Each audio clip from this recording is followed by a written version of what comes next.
বাংলাদেশ প্রবাসী কল্যাণ পরিষদ ইতালি প্রবাসীদের সঙ্গে ভ্রাতৃত্ববোধ ও সৌহার্দ্যপূর্ণ সম্পর্ক সমুন্নত রাখতে বাংলাদেশ প্রবাসী কল্যাণ পরিষদ ইতালির আয়োজনে ইফতার ও দোয়া মাহফিল অনুষ্ঠিত হয়েছে। মিনহাজ হোসেনের রিপোর্টে দেখুন বিস্তারিত।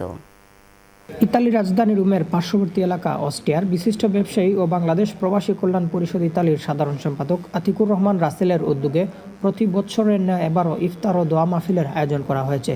রোববার অস্ট্রিয়ায় বাংলাদেশি দ্বারা পরিচালিত অস্ট্রিয়া মুসলিম সেন্টার মসজিদে প্রায় শতাধিকেরও অধিক রোজাদার এই ইফতার ও দোয়া মাহফিলে অংশগ্রহণ করেন। এ সময় ইফতার আগত রোজাদারদের স্বাগত এবং কৃতজ্ঞতা প্রকাশ করে শুভেচ্ছা বক্তব্য দেন আয়োজক আতিকুর রহমান রাসেল। তিনি তার পরিবারের জন্য সকলের কাছে দোয়া কামনা করেন।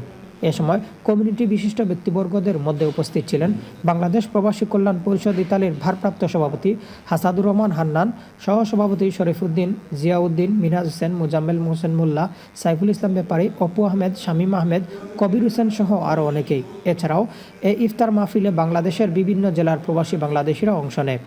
ইফতারের আগে রমজানের ফজিলত সম্পর্কে আলোচনা এবং দেশ, জাতি, মুসলিম উম্মার সুখ, শান্তি, সুনাম ও সমৃদ্ধি কামনা করে ও আতিকুর রহমান রাসেলের পরিবারের সকলের সুস্বাস্থ্যতা ও দীর্ঘায়ু কামনা করে বিশেষ দোয়া মোনাজাত করেন ওএমসি মসজিদের ইমাম ও খতিব হাফেজ মাওলানা হোসাইন আহমেদ। ইতালির রোম থেকে মিনাজ সেন, চ্যানেল এস নিউজ।